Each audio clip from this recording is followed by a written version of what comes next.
La pluie martelait le parking d'Orion Motors, transformant les projecteurs en halos blancs flous.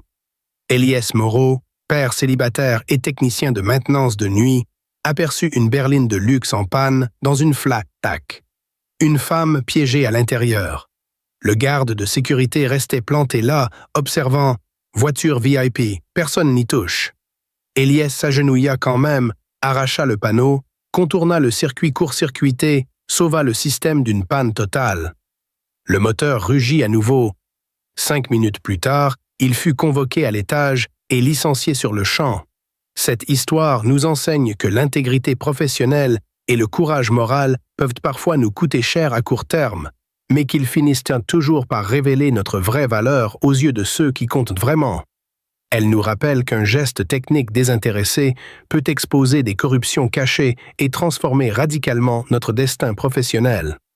Dans un monde corporate où la peur de l'autorité étouffe souvent l'initiative, ce récit prouve que celui qui ose agir selon ses convictions, même au péril de sa sécurité d'emploi, peut devenir l'instrument de la justice et de la vérité.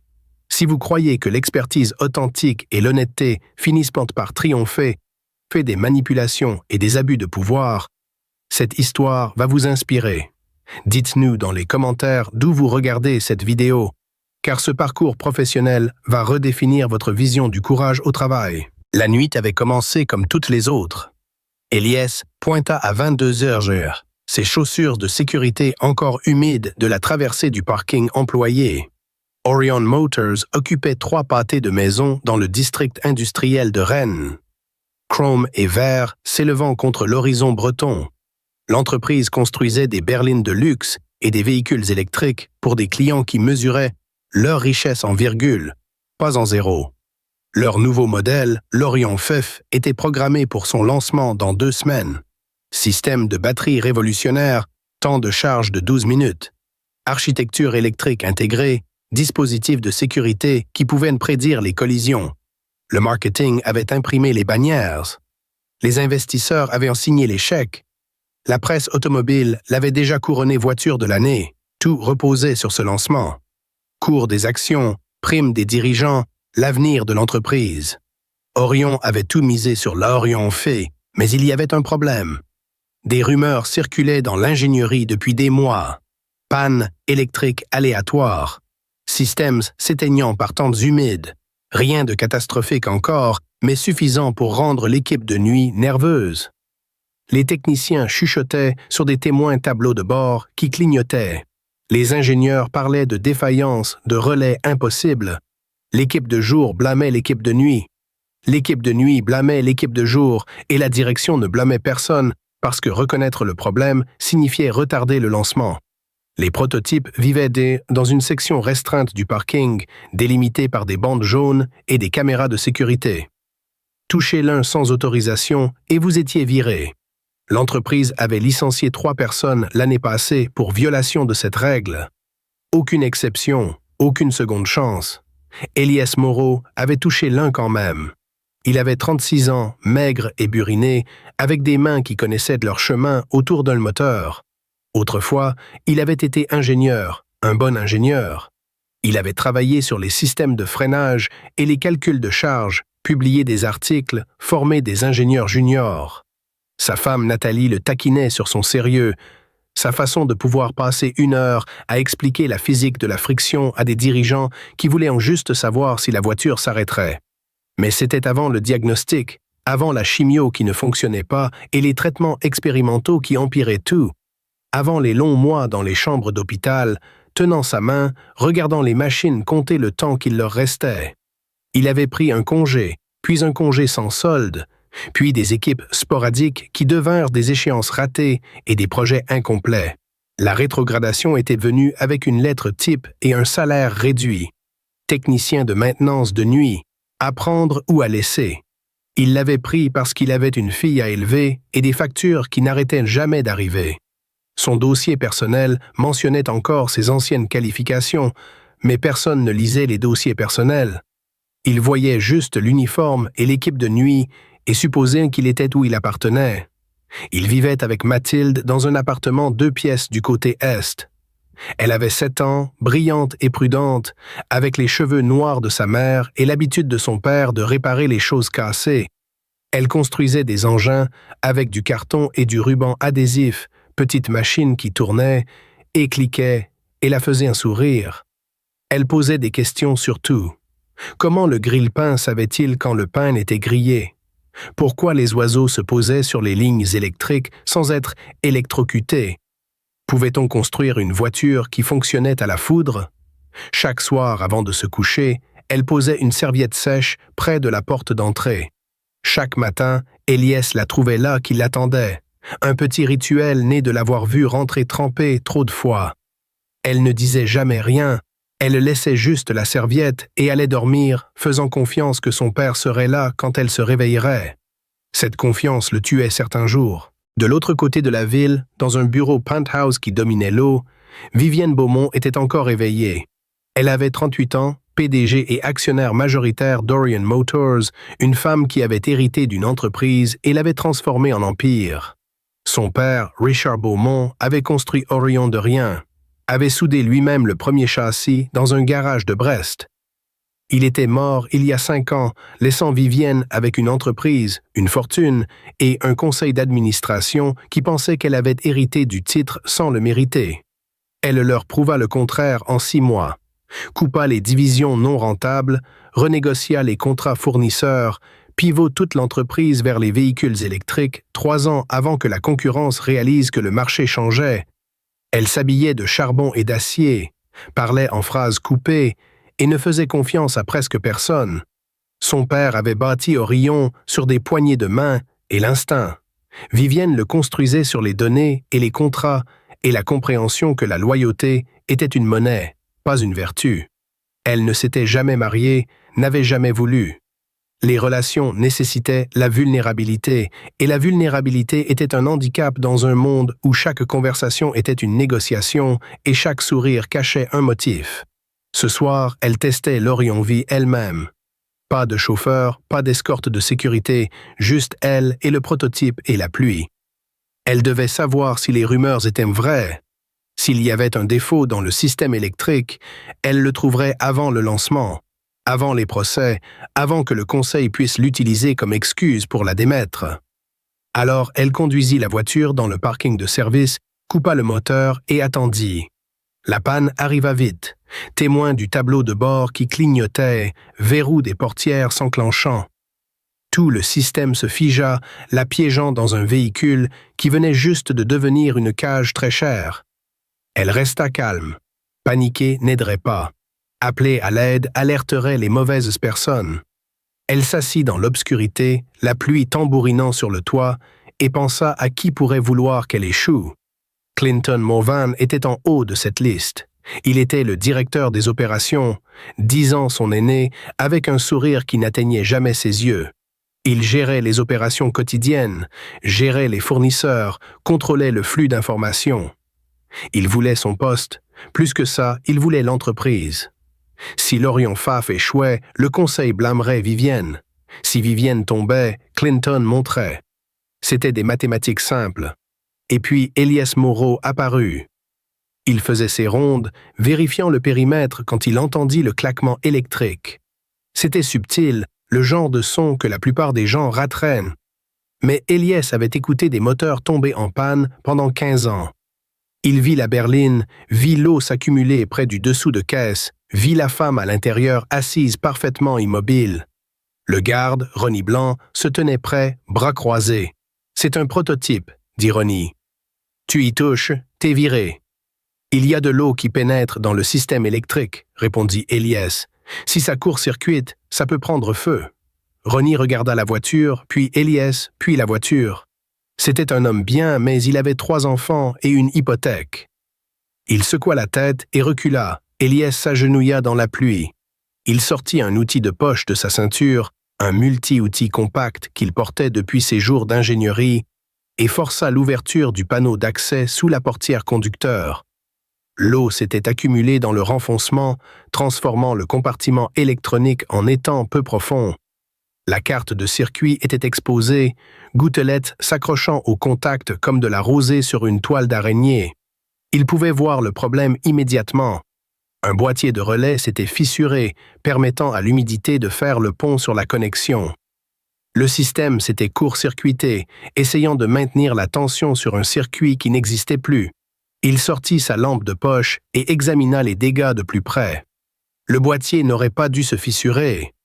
C'était du polycarbonate de qualité industrielle conçu pour les extrêmes de température et la résistance au choc. Mais celui-ci paraissait fragile, presque bon marché. Il le toucha du bout du doigt et un morceau s'écailla. Mauvais matériau. Quelqu'un l'avait remplacé par quelque chose qui paraissait bien, mais fonctionnait mal.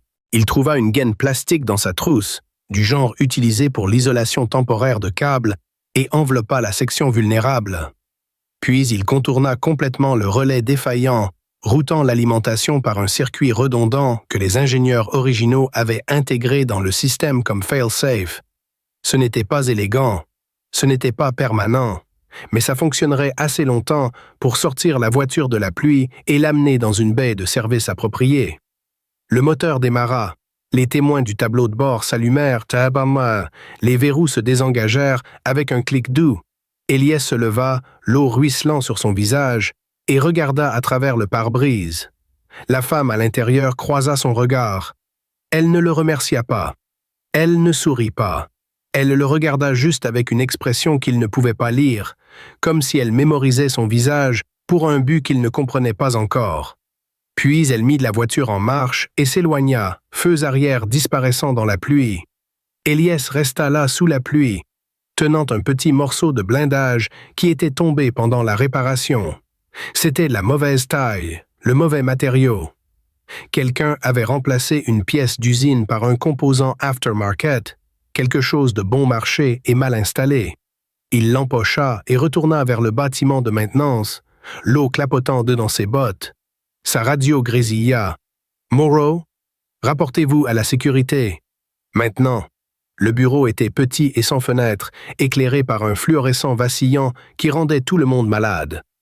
Clinton Morvan était là avec Bernadette Lelong des ressources humaines et Ronnie, qui ne voulait pas croiser le regard d'Elias. Le directeur des opérations se tenait les mains dans les poches, détendu et souriant. « Savez-vous que ce que vous venez de faire ?» demanda Clinton. « J'ai empêché un incendie potentiel, dit Elias. Vous avez trafiqué un véhicule restreint sans autorisation. Vous avez violé les protocoles de sécurité. Vous avez exposé l'entreprise à des responsabilités. » Clinton se tourna vers Bernadette. « Annulez sa carte d'accès. » Elias sentit quelque chose de froid s'installer dans sa poitrine. Il y avait quelqu'un à l'intérieur. « Ce n'est pas votre préoccupation. Votre travail est de suivre la procédure. Vous avez échoué. » Le sourire de Clinton s'élargit. « Signez le formulaire de démission volontaire. Facilitez les choses. » « Je ne signerai pas. Alors nous vous licencierons pour motif valable. De toute façon, c'est fini. » Bernadette fit glisser un document sur la table. Elias ne le toucha pas. Il regarda Ronnie qui fixait le sol. Il regarda Clinton qui le regardait avec l'expression d'un homme qui avait déjà gagné. Puis il se leva, posa sa carte d'accès sur la table et sortit sous la pluie. L'appartement était sombre quand il rentra. Mathilde dormait, son petit corps recroquevillé sous une couverture couverte d'étoiles, une couverture que Nathalie avait cousue à la main dans le dernier bon mois. Elias se tenait dans l'embrasure, la regardant respirer, et sentit le poids de la nuit s'installer sur ses épaules. Il avait fait ce qu'il fallait. Il en était certain. Il avait empêché un incendie, peut-être sauvé une vie. Mais la certitude ne payait pas le loyer. Elle n'achetait ni médicaments ni courses et ne gardait pas les lumières allumées. Il s'assit à la table de cuisine et sortit son téléphone.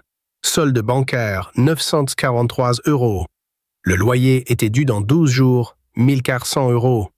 La prescription d'inhalateur de Mathilde, 168 € sans assurance. Les frais de cantine scolaire, 37 €. Puis la facture électrique, la facture d'eau, Internet pour les devoirs, l'épicerie. Il additionna les chiffres 3 fois. Ils avaient 3 semaines avant que l'argent s'épuise. 4 semaines avant l'avis d'expulsion. Dans le salon, il trouva la vieille boîte en carton où il gardait son passé.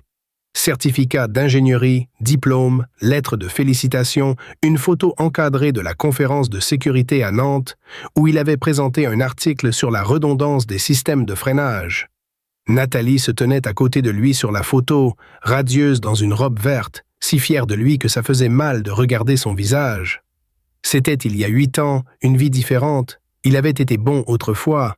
Il avait construit des systèmes qui sauvaient des vies. Il avait formé des ingénieurs qui concevaient des véhicules meilleurs et plus sûrs. Et maintenant, il était au chômage, assis dans le noir à 3 heures du matin, tenant un certificat qui ne signifiait rien parce que personne ne se souciait de ce que vous aviez été. Il remit les certificats dans la boîte et ferma le couvercle. Puis il sortit son ordinateur portable et commença à chercher du travail. Poste de maintenance dans des entrepôts, sécurité de nuit dans des immeubles de bureaux, n'importe quoi avec un chèque de paye et des avantages sociaux. Chaque candidature demandait la raison du départ du dernier poste. Il tapa des variations de licencié et mis à pied, regardant chacune transformer son CV de possibilités en handicap. À l'aube, il avait soumis 17 candidatures. Il s'attendait à 0 réponse. Mathilde se réveilla à 6h30. Elle le trouva encore à la table, les certificats étalés comme une main de cartes. Elle grimpa sur la chaise à côté de lui et lui tendit la serviette qu'elle laissait toujours près de la porte. « Tu es mouillé, dit-elle. J'ai oublié de me sécher. Tu vas au travail aujourd'hui ?» Eliès plia la serviette et la mit de côté. « Non, j'ai congé. »« Bien. Alors tu peux m'emmener à l'école. » Elle sourit et il sourit en retour, et le mensonge resta entre eux comme une pierre.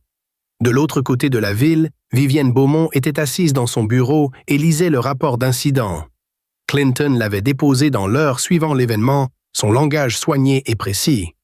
Un ouvrier de maintenance avait accédé à un véhicule restreint sans autorisation. La situation avait été maîtrisée. Une action disciplinaire avait été prise. Aucune mention de la femme dans la voiture. Aucune mention de la panne électrique. Juste un problème résolu et classé. Vivienne décrocha son téléphone et appela le bureau de sécurité. « J'étais dans le prototype hier soir. Il y avait quelqu'un d'autre. Il y eut une pause. Je n'ai pas cette information. Trouvez-la. » Elle raccrocha et sortit le dossier employé d'Eliès Moreau, ancien ingénieur en mécanique, embauché il y a 8 ans, transféré à la maintenance il y a 3 ans après un congé médical prolongé. Multiples félicitations pour résolution de problèmes. Aucun dossier disciplinaire. Licencié la nuit dernière pour accès non autorisé à la propriété de l'entreprise. Quelque chose clochait. Clinton avait agi trop vite. Les papiers de licenciement avaient été traités avant l'aube. Le dossier scellé et archivé, ce n'était pas la procédure standard, c'était quelqu'un qui couvrait ses traces. Vivienne ouvrit le tiroir de son bureau et sortit un petit appareil, un enregistreur portable qu'elle avait installé dans le prototype 2 semaines auparavant. Elle soupçonnait un sabotage, elle voulait des preuves. Elle le brancha sur son ordinateur portable et écouta. L'enregistrement était sombre et plein de parasites, mais les voix étaient claires.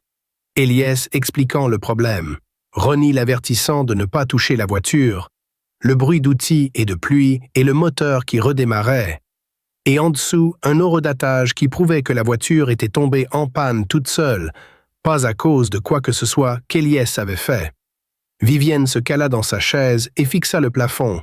Si Clinton était prêt à virer un employé compétent pour enterrer un défaut produit, alors le problème était plus gros qu'une voiture. C'était systémique, et si elle agissait contre lui sans preuve, il détruirait les preuves et la blâmerait pour le chaos. Elle avait besoin d'Eliès Moreau, et elle avait besoin qu'il soit vivant et assez en colère pour riposter. Eliès passa la matinée à postuler pour des emplois en ligne. Poste de maintenance, travail d'entrepôt, n'importe quoi avec un salaire régulier et des avantages. Chaque candidature posait la même question. Raison du départ du dernier poste. Il tapa licencié pour violation de sécurité et regarda ses chances s'évaporer. À midi, Mathilde rentra de l'école. Elle laissa tomber son sac à dos près de la porte et grimpa sur le canapé à côté de lui. « Tu as trouvé un nouveau travail? »« Pas encore. »« C'est pas grave, tu es vraiment bon pour réparer les choses. Quelqu'un te voudra. » Il la serra contre lui et embrassa le sommet de sa tête. Elle sentait les crayons de couleur et le shampoing comme les petites pièces fragiles du monde qui avaient encore du sens. L'avis de loyer était sur le comptoir.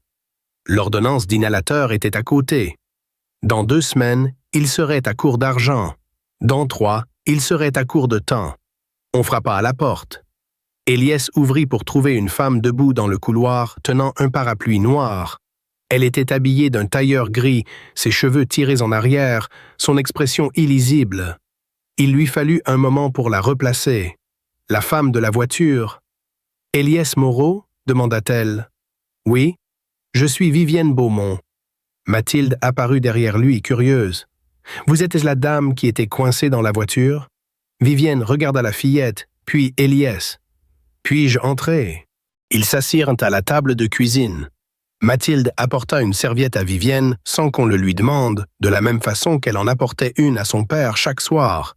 Vivienne la prit, surprise, et la posa soigneusement sur la table. Elias s'appuya contre le comptoir, bras croisés, attendant. « Vous avez sauvé ma vie hier soir, » dit Vivienne. « J'ai fait de mon travail, et vous avez été licencié pour ça. » « Oui ?» Vivienne fouilla dans son sac et sortit le petit morceau de blindage qu'Elias avait empoché. Elle le posa sur la table entre eux. « Vous avez gardé ça. Pourquoi? » « Parce qu'il n'appartient pas à cette voiture. Quelqu'un a remplacé une pièce d'usine par un composant aftermarket bon marché. Ce n'est pas un accident. » « Non, ce n'en est pas un. » Vivienne joignit les mains. « L'Orion V a un défaut de conception. Le système électrique est vulnérable à l'intrusion d'eau, mais ce qui s'est passé hier soir n'était pas un défaut. C'était du sabotage. Quelqu'un crée des pannes pour faire paraître le lancement catastrophique. » Clinton Morvan.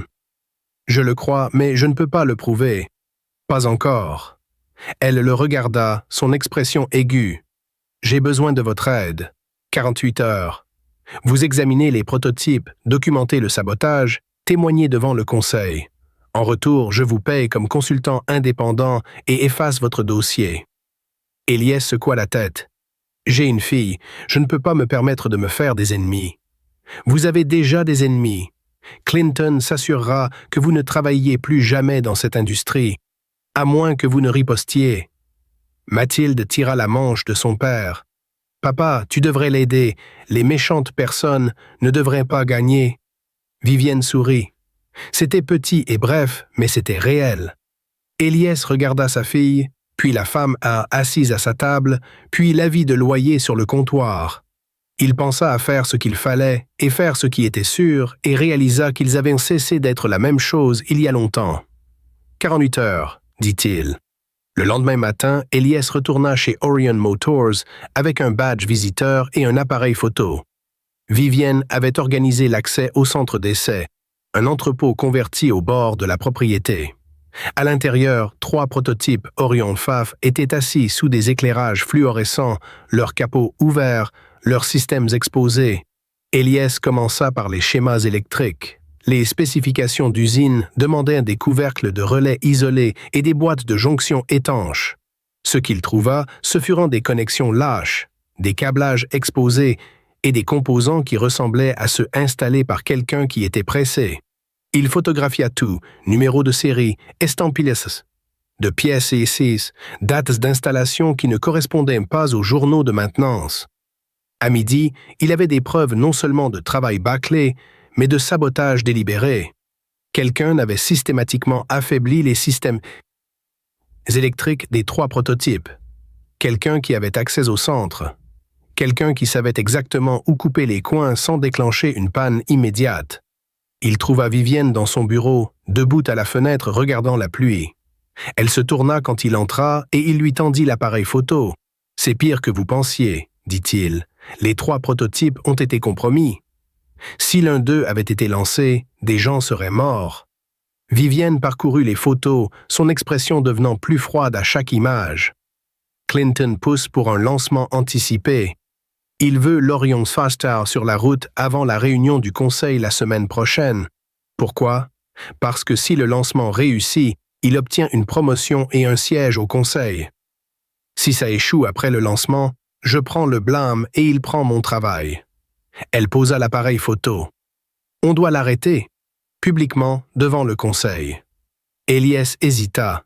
Si vous l'accusez sans preuve absolue, il nous enterrera tous les deux. Alors on obtient une preuve absolue. Elle sortit son téléphone et passa un appel. Ronnie, c'est Vivienne Beaumont. J'ai besoin de vous dans mon bureau. Maintenant. Ronnie Blanc arriva 20 minutes plus tard, toujours en uniforme de sécurité, ressemblant à un homme marchant vers sa propre exécution. Vivienne désigna une chaise. Il s'assit. « Vous étiez là la nuit où Elias Moreau a été licencié, dit-elle. « Oui, madame. »« Dites-moi ce qui s'est passé. » Ronnie déglutit. « On m'avait dit de ne laisser personne approcher des prototypes. Quand M. Moreau s'est approché de la voiture, je l'ai averti, mais il a dit qu'il y avait un risque de sécurité. Il l'a réparé quand même. Et puis, M. Morvan m'a appelé dans son bureau. Il m'a fait signer une déclaration disant que M. Moreau avait violé le protocole. Il a dit que si je ne signais pas, je serais licencié pour avoir échoué à l'arrêter. Avez-vous vu quelqu'un d'autre près des prototypes cette nuit-là? Avant qu'Elias arrive. » Ronnie regarda ses mains, sa voix baissa. « Oui, madame, environ 1 heure avant, quelqu'un était dans la zone restreinte avec un sac d'outils. J'ai pensé qu'ils avaient l'autorisation, alors je ne les ai pas arrêtés. Qui c'était? Je ne sais pas, les caméras étaient en panne. » Vivienne se pencha en avant, en panne depuis 3 semaines, et personne ne l'a signalé. Monsieur Morvan a dit que c'était de la maintenance programmée. Elias sentit les pièces s'assembler. Caméra désactivée, accès non autorisé, composants échangés sous couvert de maintenance routinière. Clinton n'avait pas seulement saboté les voitures, il avait construit un système pour s'assurer que personne ne puisse le prouver. « Vous allez témoigner, dit Vivienne à Ronnie, à la réunion du conseil. Vous allez leur dire tout ce que vous venez de me dire. » Ronnie pâlit. « Madame, si je fais ça, je perdrai mon travail. Si vous ne le faites pas, quelqu'un perdra la vie. Qu'est-ce qui compte le plus? » Ronnie regarda Elias, puis Vivienne. Il prit une respiration. « Je témoignerai. » La réunion du conseil était programmée pour vendredi matin. Vivienne passa 2 jours à préparer son dossier, assemblant documents et photographies et témoignages en une présentation qui ne laissait aucune place au doute.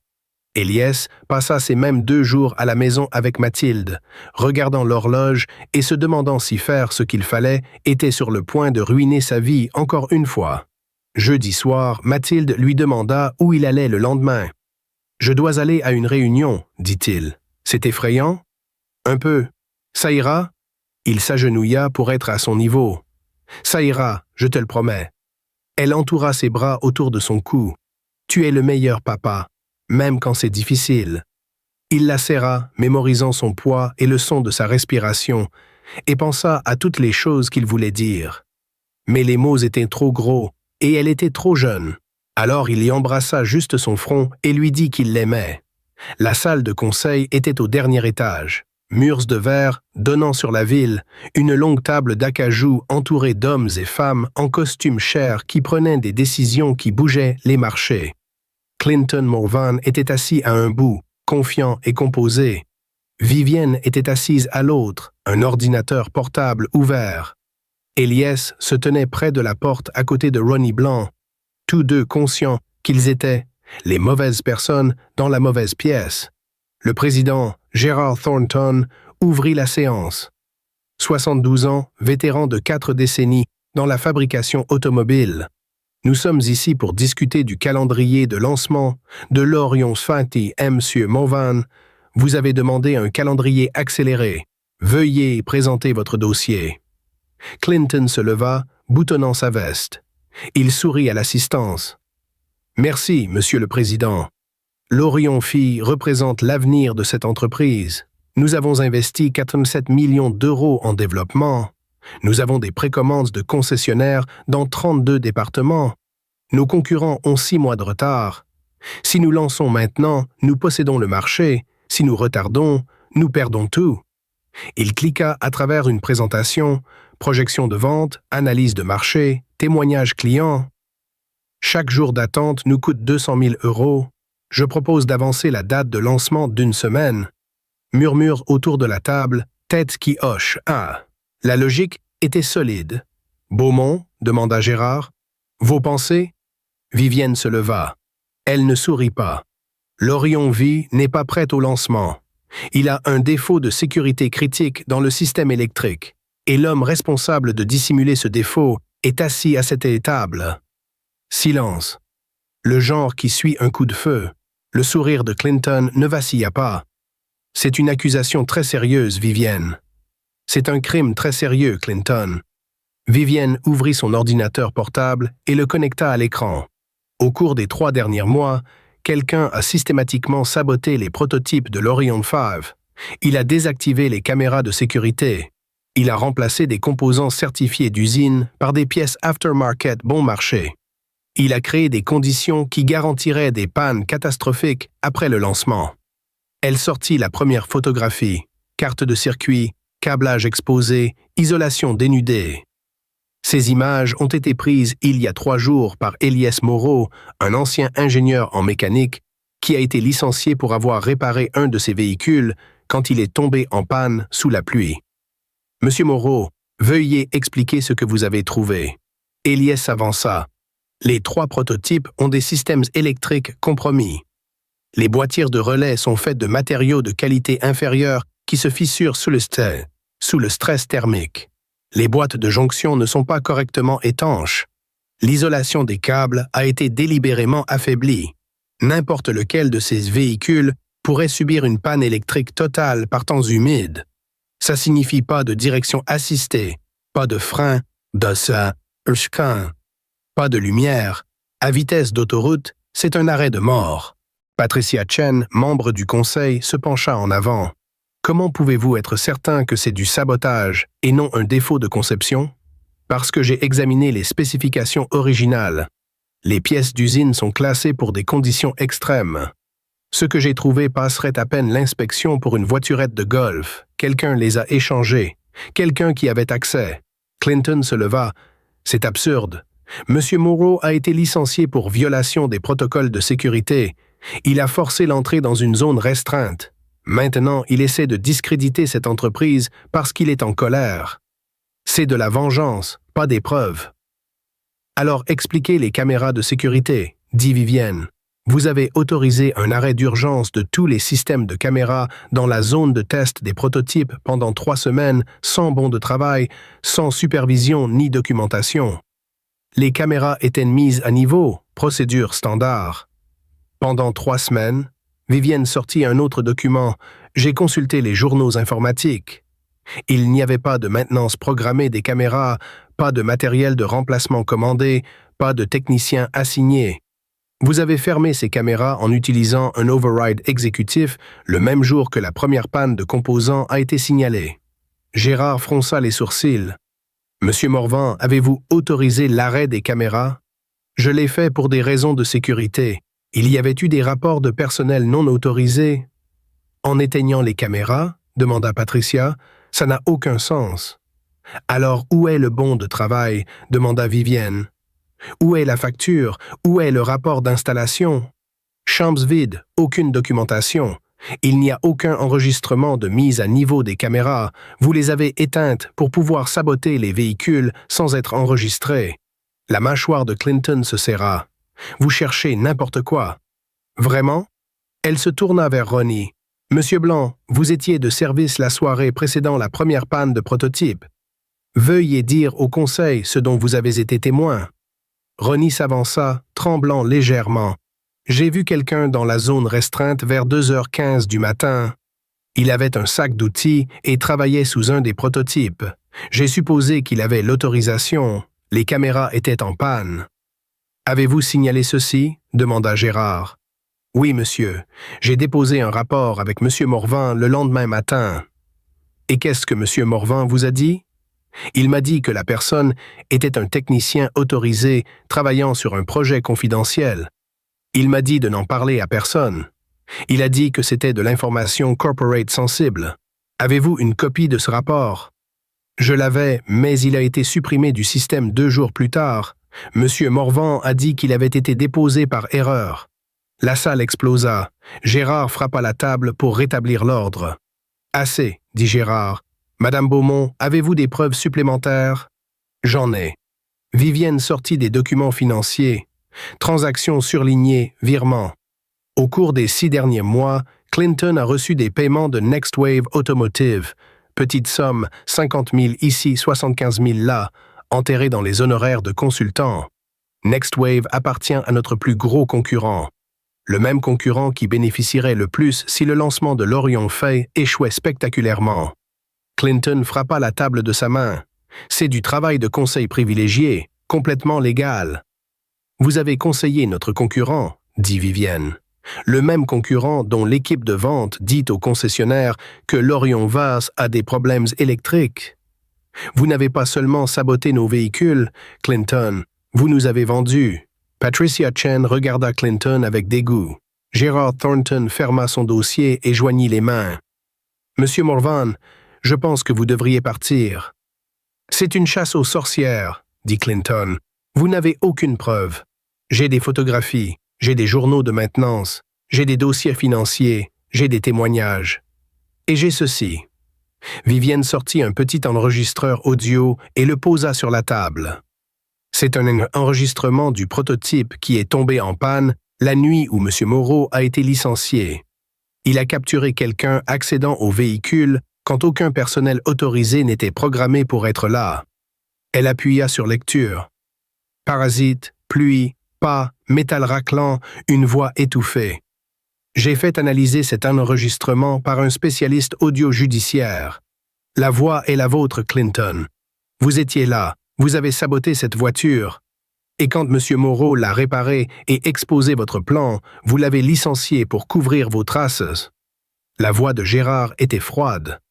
Sécurité, veuillez escorter M. Morvan hors du bâtiment. À partir de ce moment, il est suspendu en attendant une enquête complète. Lundi, Clinton Morvan était parti. Pas seulement licencié, enquêté. L'équipe légale de l'entreprise avait retourné chaque document, chaque email, chaque journal d'accès. Ils trouvèrent des preuves de trucage d'appels d'offres, rapports de sécurité falsifiés, paiements à des fournisseurs qui livraient des pièces de qualité inférieure. Le sabotage de l'Orion FAF n'était que le début. Clinton avait saigné l'entreprise pendant des années, cachant les dégâts derrière de la paperasserie et de l'intimidation. Vivienne se tenait dans l'installation de production principale, s'adressant à toute l'entreprise. Nous avons échoué, non parce que nos produits étaient défectueux, mais parce que notre culture a permis à quelqu'un de prioriser le gain personnel sur la sécurité. Ça se termine aujourd'hui. À compter d'aujourd'hui, nous implémentons un système de signalement de sécurité anonyme. N'importe quel employé peut signaler une préoccupation sans crainte de représailles. Nous établissons aussi un fonds de protection des lanceurs d'alerte et un conseil de révision de sécurité indépendant. Elle marqua une pause, regardant la foule. Et nous établissons la bourse mémoriale Nathalie Moreau, nommée d'après la femme qui devrait encore être ici. Elle soutiendra les enfants d'employés poursuivant des carrières en ingénierie et sécurité. Parce que les gens qui construisent ces voitures comptent autant que les voitures elles-mêmes. Elias se tenait au fond de la salle, écoutant. Le nom de Nathalie prononcé à voix haute dans un endroit qui avait essayé de l'effacer. Ce n'était pas la justice. La justice l'aurait ramené, mais c'était une reconnaissance. C'était de la mémoire qui prenait du poids. Après la réunion, Vivienne le trouva dans le couloir. Le conseil vous a réintégré. Salaire complet rétroactif, avantage complet et un nouveau poste, ingénieur sécurité senior, si vous le voulez. Je le veux. Bien, pourquoi? Parce que nous avons beaucoup de travail à faire. Ils marchèrent ensemble dans l'installation, passant les chaînes d'assemblage et les baies d'essai et le parking restreint où les prototypes Orion FAV étaient toujours assis, attendant. La pluie s'était arrêtée, le ciel s'éclaircissait, et pour la première fois depuis des années, Elias sentit qu'il pouvait respirer. 3 semaines plus tard, un mardi matin, Vivienne Beaumont entra dans l'école primaire de Mathilde Moreau. Elle était là pour la journée des carrières, ajout de dernière minute au programme. Elle se tint devant 27 élèves de CE1 et parla de construction d'automobiles et de résolution de problèmes, et pourquoi c'était important de faire ce qui était juste même quand c'était difficile. Mathilde était assise au premier rang, rayonnante. Après la présentation, Vivienne s'agenouilla à côté d'elle. « Ton papa est un homme bien. »« Je sais, » dit Mathilde, « il répare les choses même quand personne ne regarde. C'est le meilleur genre de personne. » Ce soir-là, Eliès récupéra Mathilde à l'école et ils rentrèrent ensemble à pied, sa petite main dans la sienne. Le loyer était payé, l'inhalateur était renouvelé, le compte cantine était à jour. Ils s'arrêtèrent au parc et elle courut au balançoire, son rire perçant l'air du soir. Eliès se tint là et regarda, les mains dans les poches, le cœur plein. La pluie revint, légère et douce, lavant la ville. Et pour la première fois depuis longtemps, la pluie ressemblait à un commencement plutôt qu'à une fin. 6 mois plus tard, l'Orion Pfaff était enfin lancé. Et pas la version sabotée, mais une version entièrement redessinée, testée au-delà de toutes les spécifications de sécurité. Elle gagna le prix de la voiture de l'année européenne. Mais plus important pour Eliès, elle était sûre. Chaque système avait une redondance. Chaque composant était testé dans des conditions extrêmes. Et dans le manuel du propriétaire, sur la page des remerciements, était inscrit « Dédié à tous ceux qui choisissent de faire ce qui est juste, même quand personne ne regarde ». Eliès encadra cette page et l'accrocha dans son nouveau bureau, à côté de la photo de Nathalie et du dessin que Mathilde avait fait d'eux trois, maman, papa et elle, souriant sous un arc-en-ciel après la pluie. Cette histoire nous enseigne que l'intégrité professionnelle et le courage moral sont les fondements d'une société juste, même quand il nous coûte cher à court terme. Elle nous rappelle que celui qui ose défier l'autorité corrompue pour protéger la sécurité publique devient souvent l'instrument de la vérité et de la justice. Eliès n'était qu'un technicien de maintenance avec une expertise cachée, mais son refus de fermer les yeux sur le danger a exposé une corruption systémique qui mettait des vies en péril. Vivienne était une PDG isolée dans sa tour d'ivoire, mais elle a su reconnaître la valeur authentique et transformer un employé licencié en allié précieux pour sauver son entreprise. Ensemble, ils ont prouvé qu'une équipe unie par des valeurs communes peut triompher des manipulations les plus sophistiquées et créer un environnement de travail plus sûr pour tous. Leur parcours nous rappelle que dans le monde corporate, les vrais héros sont souvent ceux qui risquent leur sécurité personnelle pour défendre des principes plus grands qu'eux-mêmes. Si cette histoire vous a inspiré, si elle vous a rappelé que l'expertise technique couplée à l'honnêteté peut changer le cours des événements, partagez-la avec quelqu'un qui a besoin de courage dans sa vie professionnelle et abonnez-vous pour découvrir d'autres récits qui célèbrent le triomphe de l'intégrité sur la corruption.